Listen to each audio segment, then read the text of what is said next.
Please welcome Paul Reiser.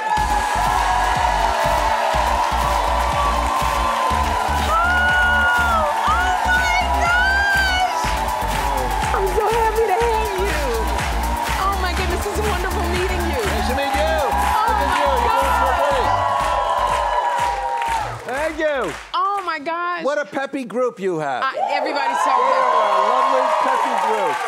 We're peppy people. Yes, you are. Paul, I am such a fan of yours. I'm very excited that you're here. That's why I came. Yes, because, you know, in my house, nobody cares. I said, care. Somebody must appreciate me. Yes, I appreciate Sherri. you. I'm a big fan of Mad About You, that's my jam. That's my show right there. But I also love it. You're also a stand-up comic. Yes. And so I just, for me, Paul, I love being on stage more than anything. How do you feel about what? that? People always kind of don't believe me when I say that. They go, oh, you're in Stranger Things and The Boys. I go, you know what's more fun? Doing stand-up. It is. Stand-up. Because it's live, it's real people. You don't have to wait, 8 months to find out if something is funny. Exactly. They tell you right there. Your crowd will tell you right there. And if you didn't like it, you do it again tomorrow. Absolutely. You get another shot. It's the best. So I took a long time off, and I hadn't done it. And then only in the last few years, I got back and I just did a special. I taped a special. This is your first comedy special. Is it? It's in a long time. I did, a lot of comics. You see guys, they're doing every 12 months, a new one, every 18 months. No. Not me. The last one I did, 1991. That's right. Okay, so what took you so long? That's like 30 years. I like to space them out, you know what I mean? You don't want to overload people. Give them a chance to digest it. Yeah. So every 32 years, I put one out. You put a special out. Yeah, that's right. Also, I need to know that's your material, because there's so many, new comics come in and they want to use your material. Well, you know what happened? First of all, I just felt like, okay, I'm ready now. I feel like I got the muscle. It takes if you take some time off, the muscle goes away. That's right. Right?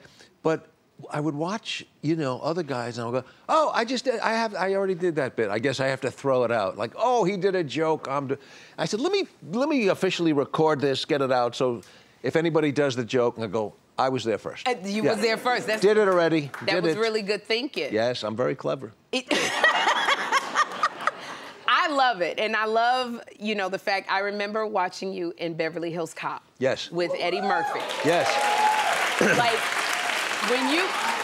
This Beverly Hills Cop, and even the newest one out, you were in it. But when you were working with Eddie Murphy, Paul. I'm on the left. I wasn't quite sure. I'm glad you identified who you were. Yeah, the gray suit. Did you know that, did you even recognize how big Eddie Murphy was back then? Well, before we shot that, I knew Eddie from the clubs. And so I was in New York, and I was in the city, and we kept hearing that there's a kid out on Long Island, this guy Eddie Murphy, he's a kid. He's 16. 16. Yeah. And they go, this guy is so funny. And I remember thinking, how funny can you be at 16? No life experience. Yeah. And they said, oh, wait till you see this kid. And he came in, and maybe he was 17 when he came in, and he just went up and you go, okay, this guy is great. Oh my God. He just had this magic, and he would walk out. He used to be introduced. He would get a laugh before he opened his mouth, because they would introduce him. Please welcome Irish Eddie Murphy. And he'd come out, and I'd go, oh, he don't look Irish, and so they already loved this guy. And he was just so, he has such authority and confidence. Yeah. He's magic. And he's still doing, we did this, the last one was now 40 years later. And he looks the same, which annoyed me. Yeah. You look the same, Paul. No, I don't. But, So. Do you think? Well, speaking of, because you went many seasons with Helen Hunt on Mad About You, and Eddie Murphy and Robin Williams. Do you think that stand-up comics have an edge over your typical actor? I'm not diminishing an actor, but being a stand-up comic, it gives you it gives you time to find your voice, to know what works for you and what doesn't work for you, and it helps you as a writer too, because if I'm writing scripts, well, how do you memorize those lines? I go, because I wrote them already. Because you wrote them already. Yeah. Half the work is done. And half the work is done in your marriage. I love this, because you've been married to your wife, Paula, for 36 years. Yes. 36 years? Yes. Oh, that's how, look how pretty. There she is. Y'all look good together. And Paula, you met at a comedy club. We did. She was a waitress, and I was the comic. And we met, and then we've been together ever since. And my friend Larry Miller said, you know, the fact that your marriage has lasted so long with a waitress, it's going to keep comics getting lucky on the road for 50 years. Okay. So I'm so happy that I've helped the young people who come after me. There, you open up the door for them. Open up the door. But I'll tell you, someone said, what is the secret? And I would like to know that. I want to tell you, and this, to my marriage, the secret, I'm a delight. Okay. And that, you know what I mean? And I have found that to be so helpful. Oh, God. But I hear that you also say, in addition to you being a delight, you say that it's because you guys agree on different... Yeah. You disagree. Well, you disagree. Well, we get bothered by different stuff. Okay. So, like, the things that bother me just seem to not bother her. And she'll get crazy about stuff I don't care about.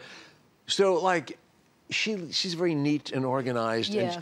And hygienically, and this, you know, okay, you want to, we go to a hotel, if I sit on a hotel bedspread in my underwear, she will be hospitalized. She goes, like, no, you don't know. And I go, I don't care. I don't care. But I visit her in the institution once, you know, they lock her up, and then I get crazy about things. She goes, it's okay. You know, things so that... y'all, it's a yin and yang. Yes, one of us is calm all the time. One of us can afford to be a little nuts. See, that's what I love. Yes, it's like pedaling. I love this. Now, I want to get to your movie, which I watched this weekend, and it was so Oh, you did? delightful. Yes, I did, with you and happy. Cole Meany. Absolutely, The Problem with People. Yes. It was shot in Ireland. I love it. Your entire family went with you to Ireland when you shot the movie? It was gorgeous. You know, you have to go. It's the most beautiful. It's so beautiful. And everybody says, oh, you can't believe how green it is. And I'm thinking, I've seen trees. Yeah, I get it. And then you get there and go, it's different. It's very different, huh? It's just more green and more beautiful. And my family was with me, and my younger son was working on the set. And it was his first real job. He was a PA, and he was running around. And I was thinking, I don't know how this is going to go. How did it go? Well, usually, you know, I only know him from, like, hanging in his room, and you'd only see him... Playing video games. He'd only come out if you needed sunshine or food. You know? It's like raising a lizard, basically. Exactly. You know? And we get to the set, and he's working. Everybody came over. Your son's a hard worker. I went, really? And like, and I watch him and go, look at you. He just blossomed, became this great worker, and we're writing some things together now. He's launching. I love this, and I want people to know, because I loved you playing cousins with Cole Meany, but can you tell everyone about The Problem with People? They gave me a microphone that has actually become inserted within my person. Yes. Okay. We're so close. They're hearing things they shouldn't hear. So the movie is, we call him Meany, and I play cousins who've never met. We've never heard of each other, but our great-grandfathers were brothers, and they had a fight years ago. And so we've been raised to not talk to the other side, the Irish side, the American side. We don't talk to each other. And he decides it's time. Let's bury the hatchet. Let's see. We can't solve the world's problems, but maybe our family, we can find a way towards peace. So I go to Ireland. We try to embrace and friendship, and it goes really bad. It goes bad. Everything goes bad. But everybody has a family. So every family has some member. You go, you know, we don't talk to them. Absolutely. Everybody. And nobody knows why. You know, like, what happened? I don't know. I just was supposed to not like them. Don't like them. Don't like them. Exactly. So this is our little attempt to solve the world's problems one family at a time. And I loved it. You wrote the movie. I loved watching it the entire weekend because I saw it, even though it was in Ireland, I was like, that's my family. That's something I would do. Yep, there you go. Yeah, we're all the same. And, you know, somebody, one of the reviewers said, this is the movie we need right now with all the division and all the conflict. And I said, well, that's a lovely thing to say. So if anybody feels like they need a little warmth and love, this is the movie. And that is what I got with The Problem with People. Paul, I want to thank you. It's such an honor that you are here. I am such a big fan. Y'all, The Problem with People is in theaters and on demand tomorrow. We're gonna have a good time. We're gonna have a good time.